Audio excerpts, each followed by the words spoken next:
perantara saja.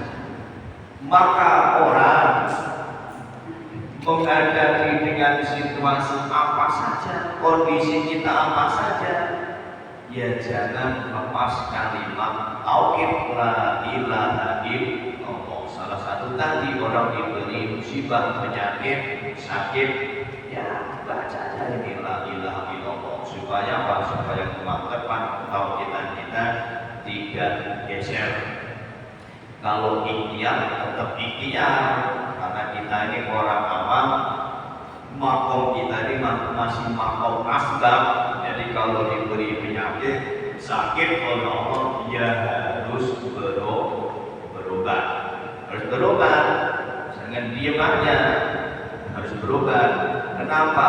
Kalau kita diam, nanti mulutnya ngomel-ngomel, nggak sembuh. Itu gara-gara makom kita makom asbab atau makom orang awam, tentu bakal ngomel-ngomel dari penyakit. Makanya anjuran syariat bagi orang awam harus berobat. Tapi ingat, ketika kita berobat, kemana saja, obat, minum obat, berobat ke dokter, rumah sakit, itu semua hanya perantara saja. Hakikat yang menyembuhkan Allah Subhanahu wa Ta'ala itu sama. Kembalian ke-8 ke kalimat tauhid la ilaha illallah. Jadi iman kita tidak melenceng, akidah tetap terbawa. Dan masih banyak akidah cuma itu. Kalimat tauhid la ilaha illallah artinya banyak. Yang mungkin bagi orang yang sudah kekeluargaan, suami istri sudah puluhan tahun dan diberi anak-anak, pada kumpul terus, berhubungan terus, tapi belum dikaruniai anak, sama. Baca kalimat ini la ilaha illallah, tidak ada Tuhan yang memberi anak selain Allah. Tidak ada seorang pun yang bisa memberi anak, memberi anugerah anak kecuali Allah. Kembali ke Allah, la ilaha illallah. Karena memang hakikatnya anak itu dari Allah, bukan dari kita. Kita sama istri cuma asbab saja. Asbabnya kita istri berhubungan, itu asbab, hakikatnya dari Allah. Maka bukti hakikatnya, bukti hakikat anak itu jelas dari Allah, bukan dari kita, bukan dari kita dengan istri. Ya, tidak sedikit orang yang sudah kekeluargaan puluhan tahun, berhubungan terus, kumpul terus, tapi tidak diberi anak. Tidak sedikit, banyak itu. Itu menunjukkan salah satu tanda bahwa anak ini hakikatnya dari Allah, bukan dari kita. Itu tanda hakikat. Kumpul terus, berhubungan terus, tapi istri tidak hamil. Itu tanda bahwa anak itu yang dikandung itu resmi, itu dari Allah. Ada kita dengan istri yang berkumpul, berhubungan, itu hanya syariat saja, asbab saja, perantara saja. Maka perbanyak baca la ilaha illallah, nanti insya Allah diberi anak, karena kita bersandarnya kepada Allah, imannya kepada Allah. Tidak ada seorang pun yang memberi anak kepada kita, istri kita, kecuali Allah Subhanahu wa Ta'ala. Perbanyak baca la ilaha illallah. Dan masih banyak lagi kalau mengingat, merenungi, meresapi kalimat tauhid la ilaha illallah. Bahkan apa saja kondisinya orang, situasinya orang, keadaan orang, semua kembali ke kalimat la ilaha illallah. Semua dari Allah, itu hakikatnya. Para jamaah itu kalimat syahadat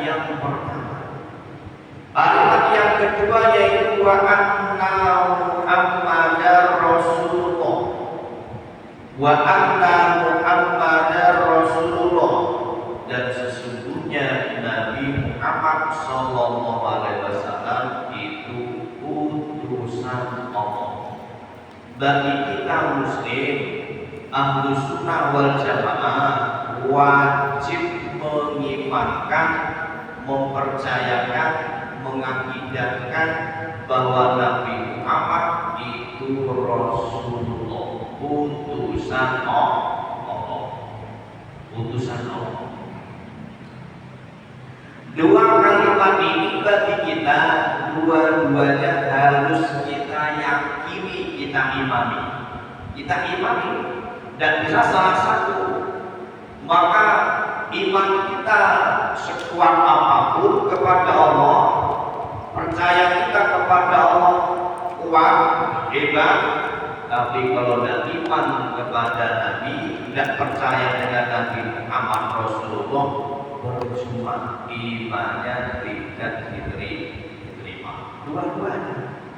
Atau sebaliknya, kami iman kepada Nabi Muhammad karena memang ada jejaknya, ada sifatnya, tapi sama Allah dari sama juga tidak diterima. Maka dua kalimat ini wajib kita imankan semua. Allah itu ada, satu, bisa, tunggal, dan beranak, dan beribu, dan berbapa.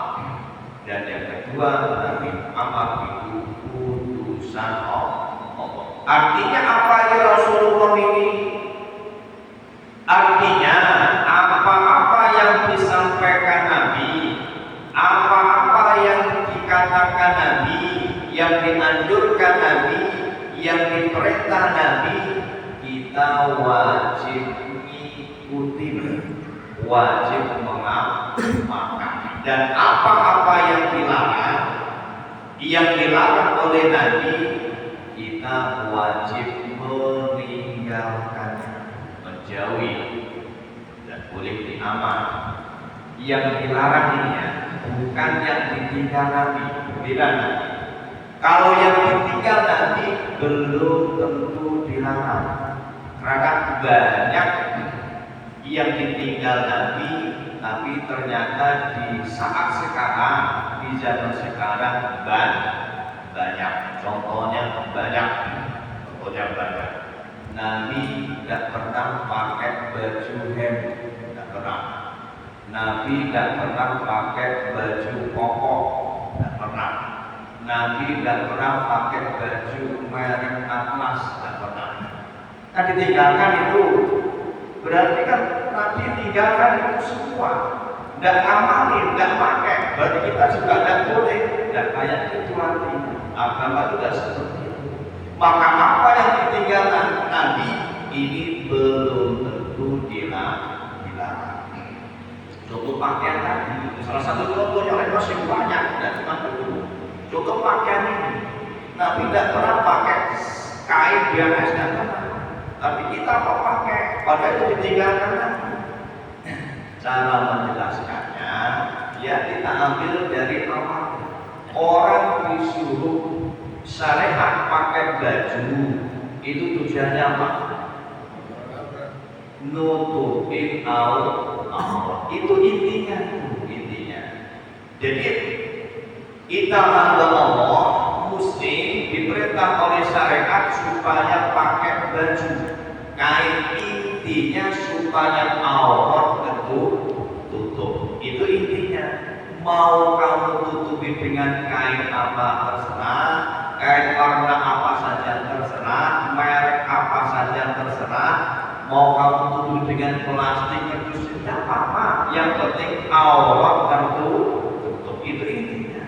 Tidak apa-apa. Mau baju apa saja, yang penting bajunya bersih, suci, tidak masalah. Itu maksudnya kayak gitu. Jadi apa-apa yang ditinggalkan Nabi belum tentu dilarang.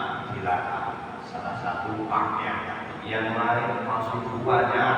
Cuma itu Nabi tidak pernah naik Avanza. Mana pernah naik Avanza? Tidak pernah. Orang sekarang banyak apa dilarang? Enggak, apa dilarang. cara memperhatikan agama itu jangan sempit sehingga apa tinggal Nabi bid'ah nggak boleh, dilarang, neraka. Itu namanya pengalaman agama kurang luas, kurang luas.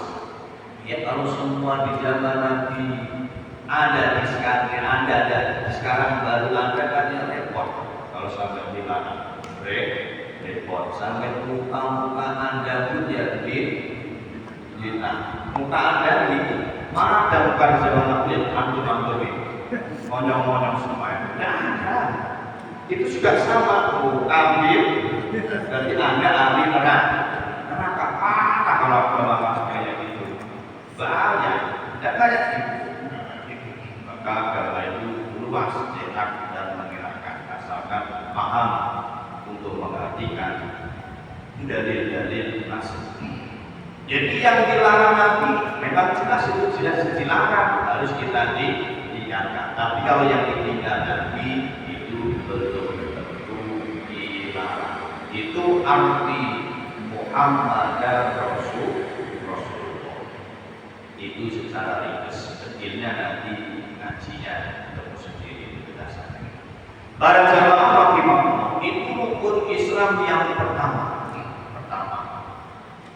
Yang kedua rukun Islam yaitu wa iqamis shalah.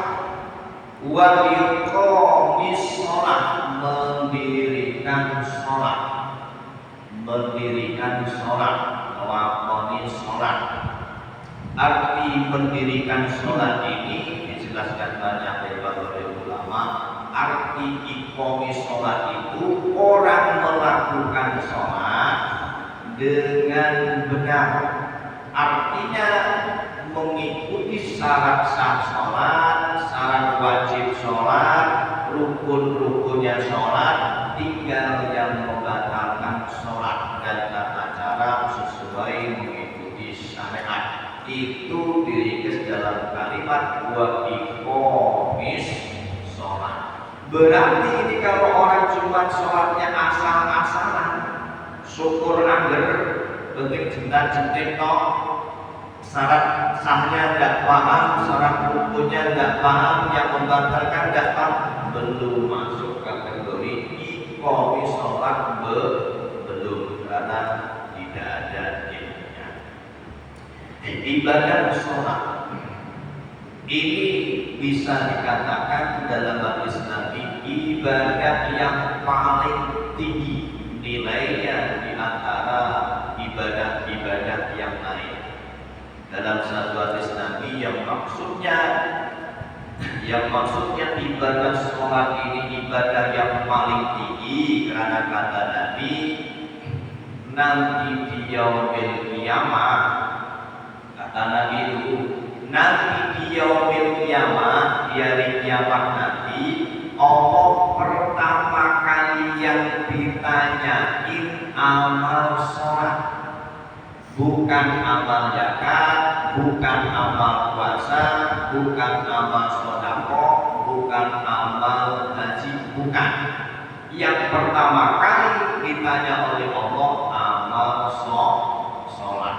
Maka kata Nabi, bila mana sholatnya orang itu beres, betul, benar, baik, bagus, maka amal-amal yang lain ikut bagus, artinya ikut diterima. Tapi sebaliknya bila mana itu sholatnya tidak beres, tidak selesai, tidak bagus, kurang, bedor, maka amal-amal yang lain juga ikut kurang baik, kurang bagus. Sholat ini ibarat kepalanya amal, maka mengikut semua amal tergantung sholatnya. Kalau sholatnya selesai, bagus, beres, maka amal-amal yang lain ini mengikut. Maka kenapa sholat ini kata Nabi dikatakan amal yang paling utama dibandingkan amal-amal yang lain. Para jamaah rahimahullah, sholat